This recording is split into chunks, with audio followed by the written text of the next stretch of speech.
Olá, pessoal, boa noite. Estou aqui para falar um pouquinho com vocês acerca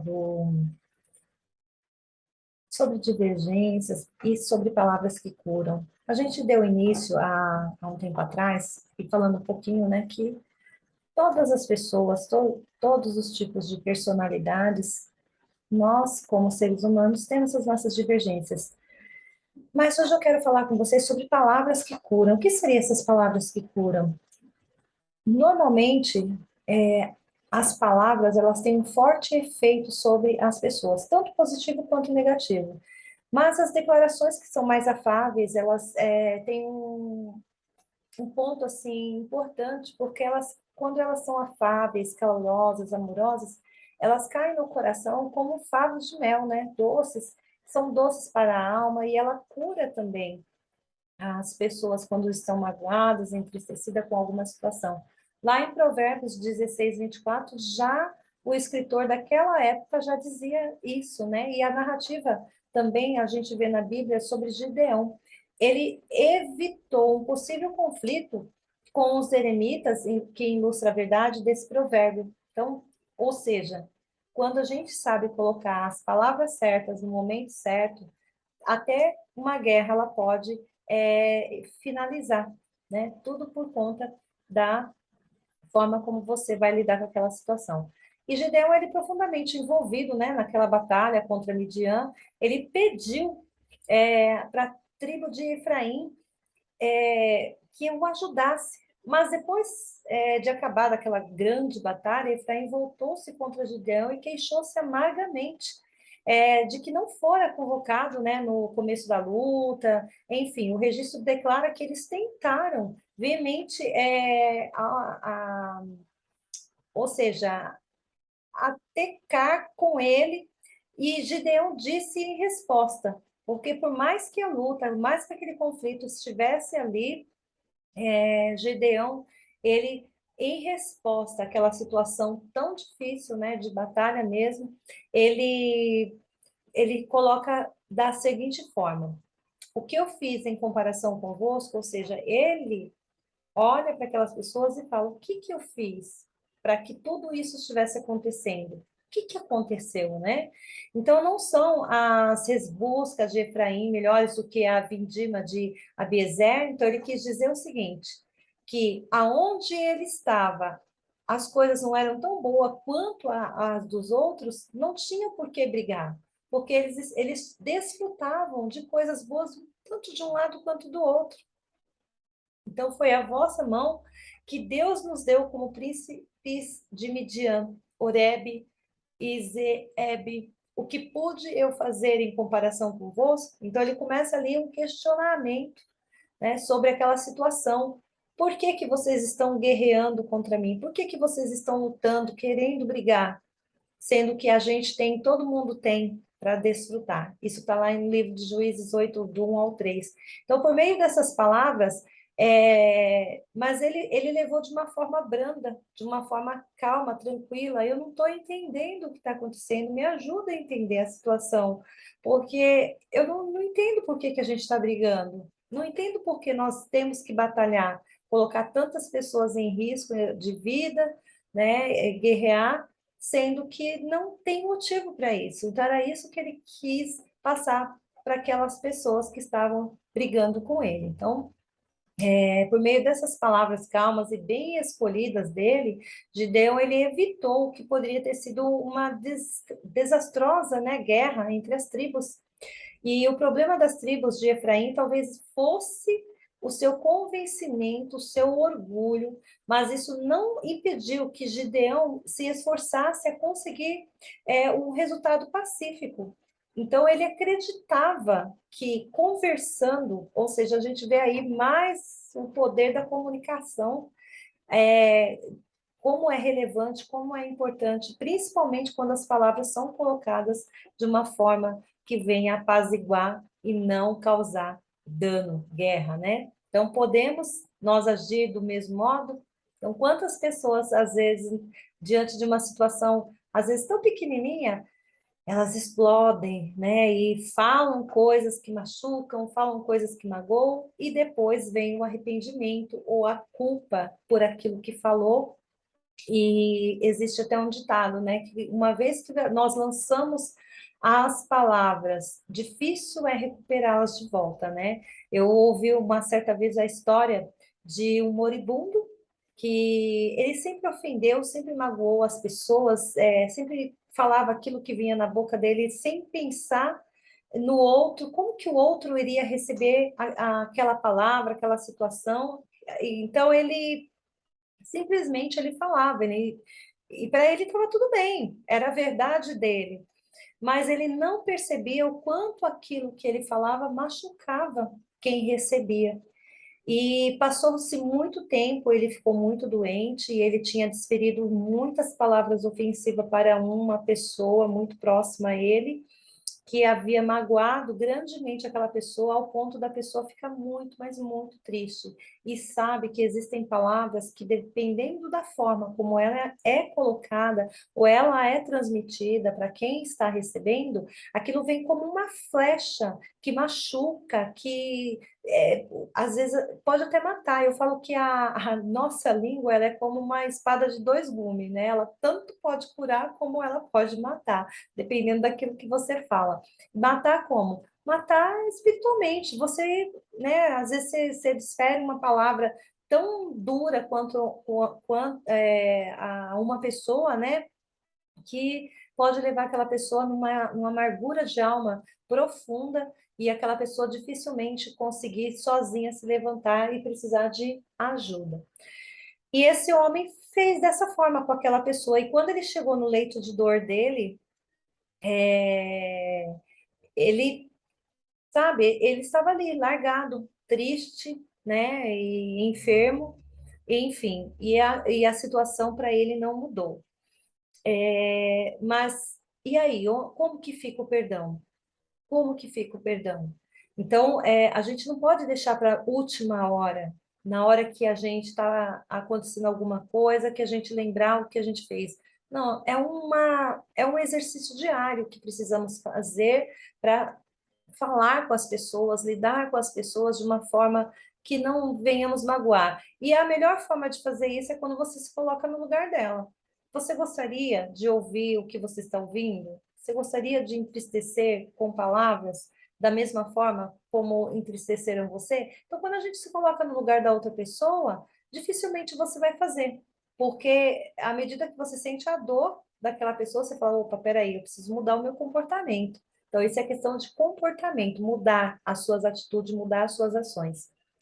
E agora tem uma outra história que é o contrário, né? É uma pessoa que também magoou muito a outra, entristeceu bastante, ofendeu, e essa outra pessoa que foi a ofendida, ela ficou muito doente.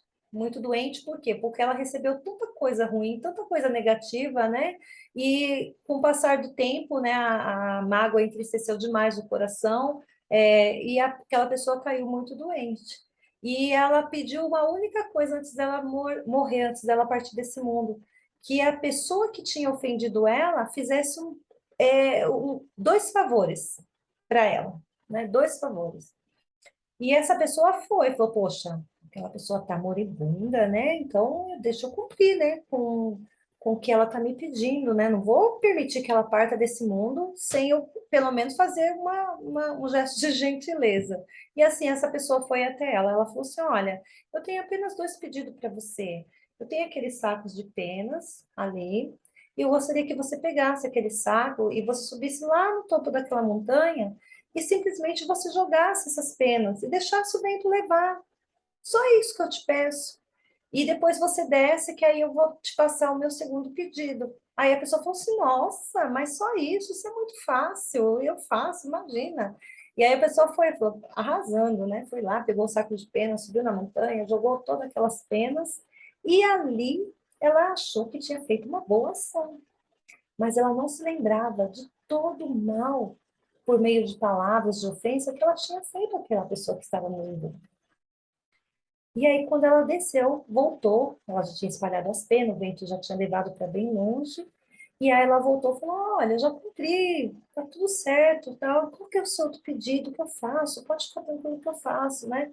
E aí a pessoa falou assim, então, no segundo pedido, eu quero que você suba aquela montanha e você recolha todas aquelas penas que você jogou. Aí a pessoa parou assim e ficou pensando, mas isso não é possível, é impossível. Agora o vento levou, eu não, nem sei para onde essas penas foram, o vento levou. E aí aquele moribundo deu uma grande lição nessa pessoa. Falou assim, pois é, da mesma forma como você jogou aquelas penas e o vento levou, e hoje você não consegue colher mais nenhuma delas, assim também é quando você lança uma palavra que machuca, que magoa uma pessoa, aquilo vai ficar difícil depois de reverter, de você pegar de volta. Porque uma vez que falou, falou. Por mais que você peça perdão, peça desculpa, dependendo da forma como você feriu aquele coração, a pessoa vai te perdoar. Ela vai, mas ela não vai esquecer. É igual uma cicatriz. Ela vai ter, não vai doer mais, mas ela nunca mais vai esquecer o que aconteceu. Então, para que deixar marcas? Para que deixar cicatrizes? Então, é melhor não falar, pensar antes de falar, pensar antes de agir, né? Se colocar no lugar do outro. Isso que eu estou fazendo vai edificar aquela vida? Vai agregar algum valor para ela? Vai fazer ela subir para o próximo nível? Então, quando você pensa dessa forma, se colocando no lugar daquela pessoa, aí você pensa, não, não vou falar isso, não é o momento. Porque tudo na vida da gente tem um momento certo. E a gente também não pode ser levado por nossas emoções. Porque, às vezes, quando você está ali no calor da sua emoção, muito irritado, muito nervoso, às vezes é melhor respirar fundo, beber um copo d'água, sair, pensar e aí esperar o momento certo. Porque nem sempre, às vezes, o que você vai falar é verdade, precisa ser dito, mas às vezes não é o momento. Porque às vezes o seu estado de espírito, você está angustiado, nervoso, exaltado, chateado, raivoso, e aí você fala, né? Mesmo sendo verdade, mesmo sendo coisas que você precisa dizer, dependendo do seu estado emocional, às vezes não é o momento. Então, não vale mais a pena segurar e esperar o momento certo do que falar e às vezes causar um dano maior. Então, por isso que precisa ter muito cuidado com a forma que falamos, né? Com a forma que nos expressamos. Então muitas vezes, né, que as pessoas fiquem irados, né?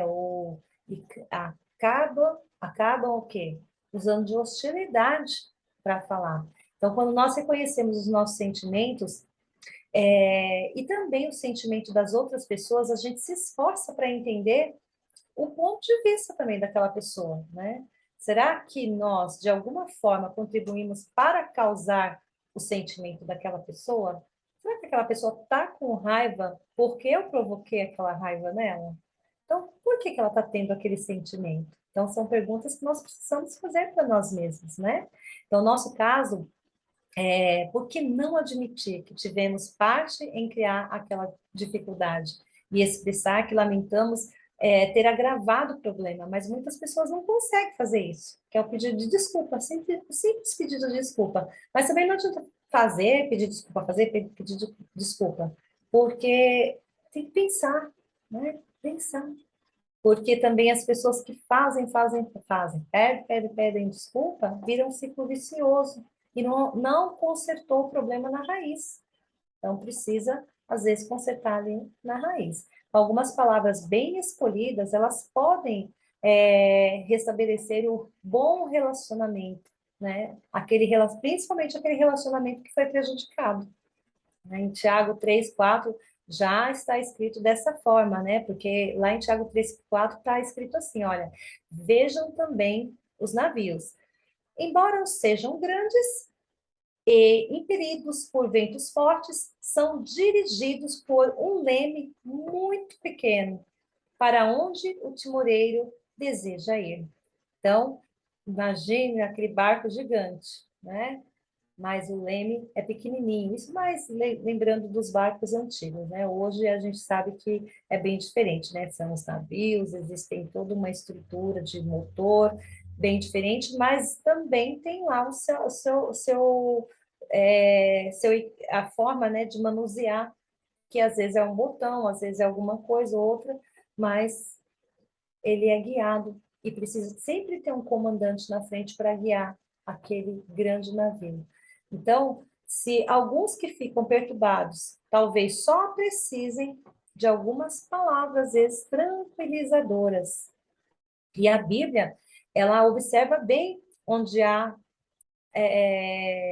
palavra fala assim, ó, aonde não há lenha, o fogo ele apaga. Em Provérbios 26:20, né? Onde não há lenha, apaga-se o fogo. Onde não há caluniador, acaba-se a discussão. Você já percebeu que no meio de uma discussão, enquanto a pessoa está ali discutindo, não, mas, né? E fala, e retruca, não, porque foi você. E a outra pessoa fala, tudo bem, eu admito que foi eu. Não, mas foi você mesmo. E fica ali, sabe? Jogando lenha na fogueira. A tendência da discussão é ampliar. Mas se ela ouvir, aprender, porque também tem aquela questão, né? Que a pessoa só quer falar, mas ela não quer ouvir. Então, precisa aprender também a ouvir. Então, as palavras bem escolhidas e proferidas com, sabe, o tempo certo, o momento certo, no estado de espírito certo, pode fazer aquela pessoa que está furiosa recuar e levar aquela pessoa à cura. Porque lá em Provérbios 15:1 também está escrito assim, ó, uma resposta branda acalma o furor, mas uma palavra dura atiça a ira. E é pura verdade. Isso, gente, foi escrito, ó, na época de Salomão, então muito tempo atrás, e não mudou nada porque as pessoas não mudaram. As situações, né, do mundo cotidiano, ele mudou, mas as pessoas não mudou. Então, o apóstolo Paulo, o que que ele recomenda para a gente, né? Ele recomenda o seguinte, lá em Romanos 12:18, ele diz assim, ó, se possível, no que depender de vocês, sejam pacíficos com todos. Então, uma grande recomendação aí do apóstolo Paulo, né? Nós sejamos pacíficos. E é verdade que não podemos controlar, né, o sentimento dos outros. Não tem como a gente controlar. Não tem como você controlar a raiva do outro, a ira do outro. Não tem, porque cada um tem que aprender a controlar a sua própria emoção. Mas podemos fazer a nossa parte para promover a paz. Se eu não consigo mudar o comportamento do outro, tento eu, pelo menos, promover a paz. Então, fico lá quietinha no meu lugar, não fico jogando lenha na fogueira, mas faço a minha parte. À medida que você fizer a sua parte, a outra pessoa vai olhar e vai ver a diferença em você. Vai ver que alguma coisa diferente está acontecendo. E isso vai ser muito bom. Então, em vez de nós nos sujeitarmos, né, às nossas próprias reações imperfeitas, porque nós somos imperfeitos, ou às imperfeições das outras pessoas, nós podemos agir logo para aplicar, né, a nós os nossos princípios. Qual que é o seu princípio? E aplicar os princípios bíblicos, principalmente, que são bem fundamentados, né, na palavra de Deus. E aí a gente consegue fazer o quê? Resolver todas as divergências do modo, né, que Deus, nosso Deus, nos manda. Né? Jeová é o nosso Deus todo-poderoso. Ele nos deu, nos amou de tal maneira, mandou seu filho, e olha o que Jesus suportou por nós. Ele suportou dores, ele suportou a aflição ali no seu próprio corpo, né? Por amor a nós. E por que nós não podemos suportar, né? Então, é o desejo do coração do nosso Pai, do nosso Deus, para todos nós. Por quê? Porque isso aí vai resultar numa felicidade, numa paz. Quem não quer ter paz interior? Quem não quer viver uma vida, né, ali tranquila? Bom, esse é o ensino que eu queria deixar para vocês hoje. Espero que vocês tenham gostado e a gente se vê no nosso próximo episódio, falando um pouquinho sobre as divergências e também como acalmar o furor.